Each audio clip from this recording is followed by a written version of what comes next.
Welcome again to another episode of Art Fun Files. Hey, today we're going to go ahead and draw something very special.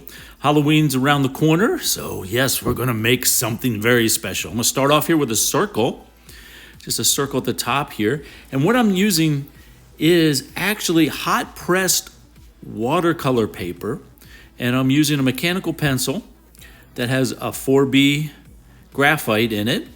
And we'll start off with a circle, and guess what I'm going to combine? I'm going to combine a snowman and a bat.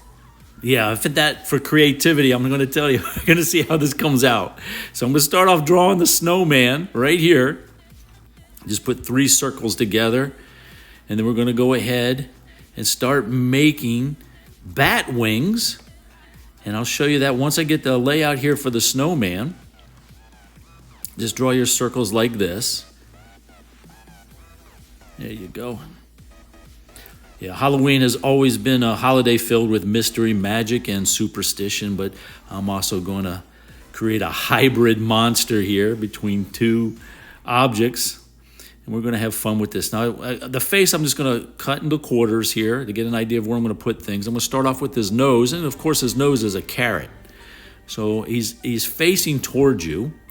And what I'm going to do is go ahead and make the carrot just off to the side a little bit, but it kind of just protrudes towards you, in the foreshortening. And put some lines here to give it some texture for the carrot. And we'll come back at the end, and at the end, stay tuned for the end. My gosh, yeah, and subscribe and like and put a comment down. I'd love to hear from you, but we're going to continue on making all kinds of crazy art projects like this, and I hope you enjoy. Now we're going to put the mouth in here. We're going to go ahead and kind of make it it's got to be an open mouth because it's going to be a bat. And we got to make it look, kind of scary, basically. So I'm going to have it come down all the way down here to the bottom, get an idea of what I want it to look like. I'm just doing this off of the cuff here and kind of get an idea that I need to make it look like a bat. So I want to make it big enough and yet make it kind of spiky looking. And then I'm going to go ahead and figure out his eyes here. I'm going to put some eyebrows up here to get an idea, that something that looks menacing has to have pointed eyebrows that come down in the center like that to make it look kind of mean.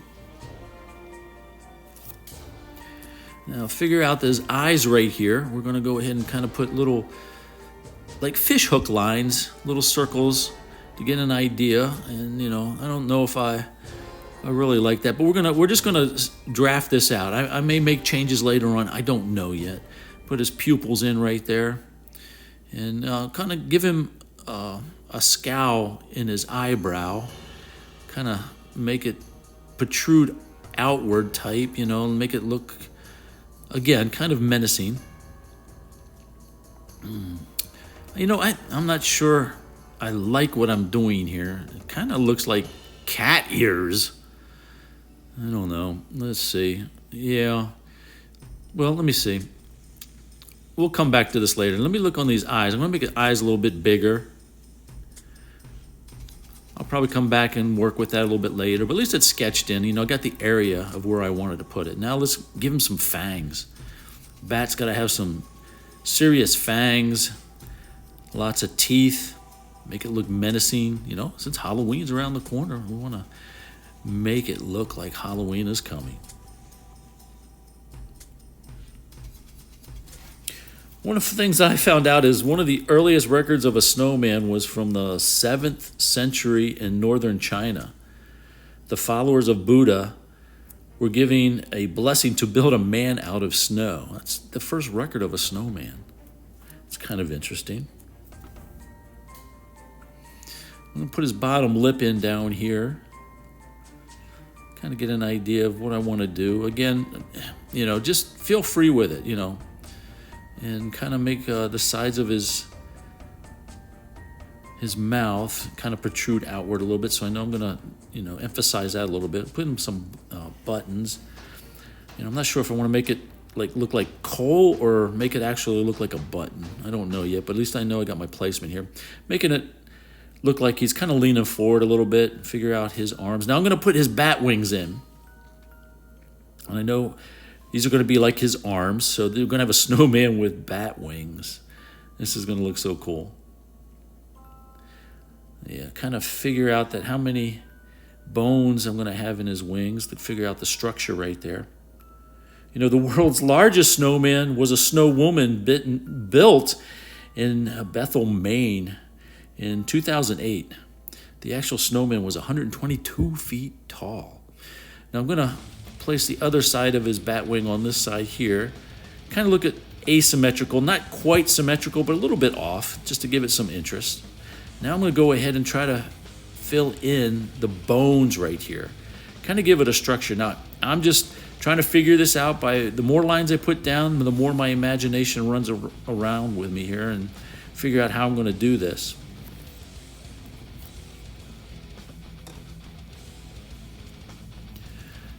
And if you play around with this, you can make his wings different shapes too. It doesn't have to be this shape, but I put little hooks at the top, as you can see. And the more I'm just laying down some line work so I get an idea. I'll come back to this and put more detail into it to make it look more of a bone structure. Also, I did want to tell you one other thing. The Guinness World Record for the most snowman built in 1 hour was done in Japan. They had a total of 1,585 snowmen built in 1 hour. We should try to break that here in the U.S. That'll be a lot of fun.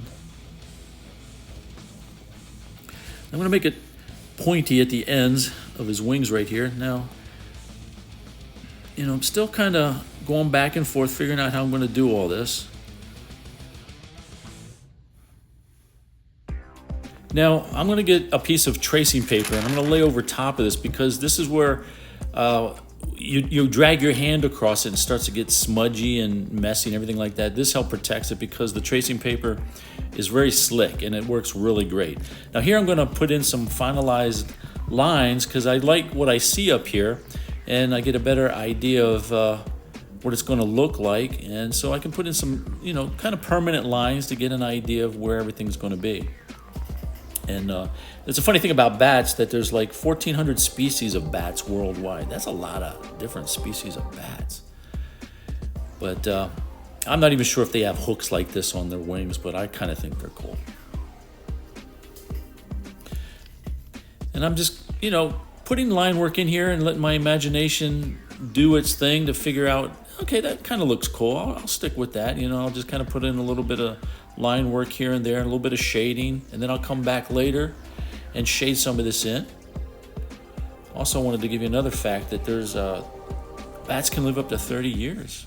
Hey, look at this. Now, I finally took the time to put in the finalization of the bone structure. As you can see, I'm just making this up. This is not a real bone structure, but it gives you the impression of that.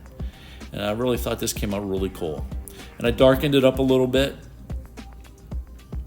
So now, let's move on to the snowman. Here he is. Put in some accentuated line work. Putting buttons on his chest there, as you can see, and tilted him a little bit. Kind of makes him look like he's leaning forward a little bit. And put some shadows in there. And that's the way he came out. And we'll go ahead, and now we're going to put in the fabric of his wings. And we're going to do that by kind of imagining how it'll be draped between the bones. Also, did you know that bats can fly up to speeds of 60 miles an hour? Not every bat, but there's some species that can actually do that. Again, I'm just going to go ahead and kind of guess where I want this to drape. And then I'll go ahead and put in some finalized touches, rubbing in the graphite and putting in some hard lines. And I'll show you that here once I get this all squared away. Also, another thing about bats is that they can find their food in total darkness. They have this sensory thing going on where they don't even need to have eyesight, and they're great at catching mosquitoes. Matter of fact, bats can eat up to 1,200 mosquitoes an hour. So I'm putting some little holes in here. I want to make it look tattered and everything like that, so I'm getting an idea of where I can put stuff like this. I'm going to go to this side here and kind of make this do the same thing, tattered looking. Bats really don't have any natural predators. The only thing that really hurts them is disease. That's one of the biggest things to a bat's mortality is disease, and they tend to die from that more than anything else. As you can see, I'm making this all look tattered and everything like that, and put some holes in there, kind of make him look a little gruesome.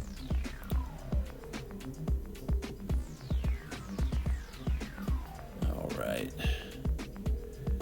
You know, and have fun with it. You can make the wings any way you want. Just use your imagination, you know. And now I'm going to go in and put some shading in some of the areas here. Just going to go ahead and lay some of the graphite down. Kind of in the corners there. I want to make it look like it's layered on top of each other. The bones are kind of layered in there. And they're separated by the shadows and everything like that. So I'm coming along the sides and everything.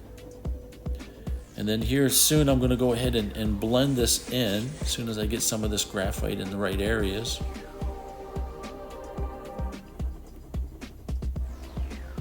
And you don't have to use a mechanical pencil. You can just use a regular 2B pencil, whatever you have handy, that's fine. But again, what I'm using here, because I like the way I can get the graphite to shade, you can see some of the shadow around the snowman, is because of this watercolor paper. Again, it's hot pressed watercolor paper. There you go, he's coming together. Now, these are tortillons, or rubbing stumps that you can find at any craft store. You can see where I laid down the graphite. I'm going to go ahead and put this down in there and just start rubbing it, and it gives a nice gradation of the shadow. And it looks kind of cool. I really like the way this effect happens. And this is also a good thing to do for like skin tone and everything like that. If you decide to draw a portrait or something like that, you would use one of these tortillons or rubbing stumps, and they drag the graphite across the peaks of the paper, like the peaks and valleys inside the paper. And then, as you can see, the tip of it is like black, but that's because it has graphite on it, and just goes. And the more you rub it, it just spreads along the paper. And I'm going back and forth, kind of dragging it all over, so give it some tonal effect and separate it from the bones and the background, since the background's white. So give it a try. This is a lot of fun. You can pick these up at any arts and crafts store. They're only a few bucks. You get maybe 6 to a dozen in a pack. And they come in different sizes. There's some that really have some sharp points, and there's others that really have a blunt end. So you wanted to get bigger areas, use the blunt. But this one here is kind of a medium-sized one. Go ahead and shade this side in over here.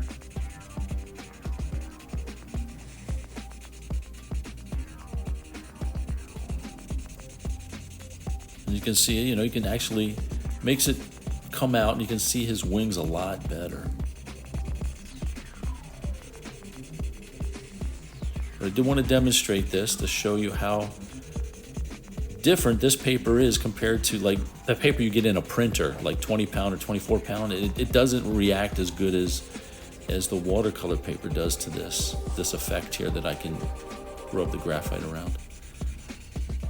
Again, I'm getting the corners there. I like the corners a little bit darker to help give it an effect that stands out a little bit between the flat ends and the inside of the bat wing.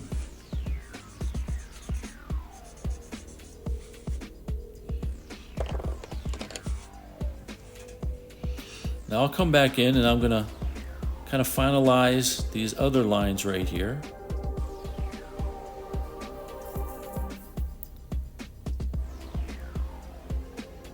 Because I like the way this came out, and I'm gonna keep working on this. I mean, you can keep doing other things to this if you wanted to, but we're gonna just do the snowman with the bat wings. Frostbite, as I call him, Frostbite. I don't know, you may see this character again. I don't know. Again, I'm using the tracing paper here to help keep my hands off of the graphite so I don't smear it. If you do smear it, use a kneaded eraser or some sort of soft vinyl eraser. They're a lot easier to use than any of the hard yellow erasers or the orange erasers, because they mark the paper and they stain it, and you can't get the stain off. But the white vinyl ones or a kneaded eraser, which I'll show you in other videos, all about that stuff later. Right now, just go have fun. It doesn't have to be these materials.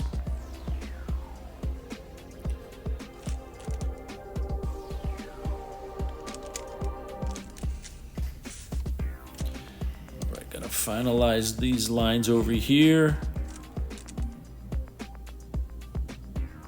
And I want to show you one other thing, one other tool that I use a lot once I get these lines filled in right here. As you can see, I changed his brow above his eyes a little bit, so it don't look too much like cat ears.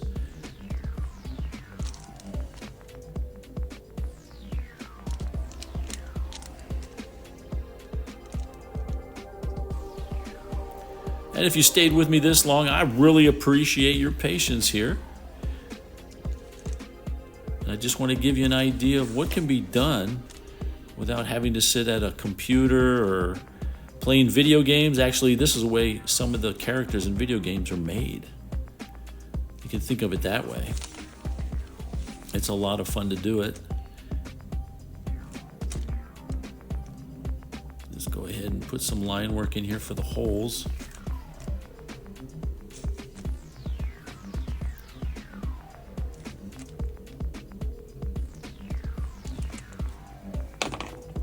There we go.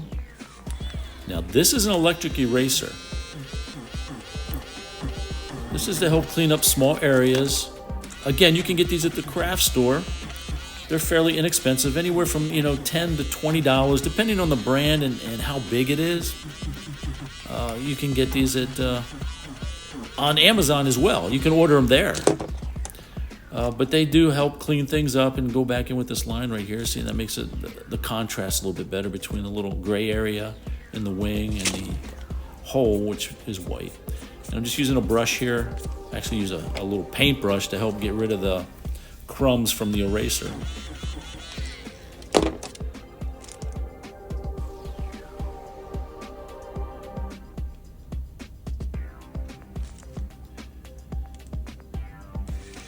All right.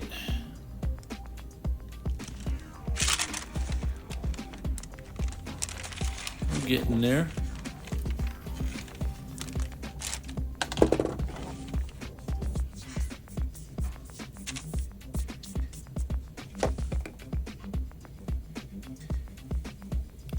Now I'm going to go ahead and probably mess a little bit with it, but here is the final product. I still worked on the wings a little bit more, and I hope you enjoyed this. Again, please subscribe, give me a comment, and give me a like.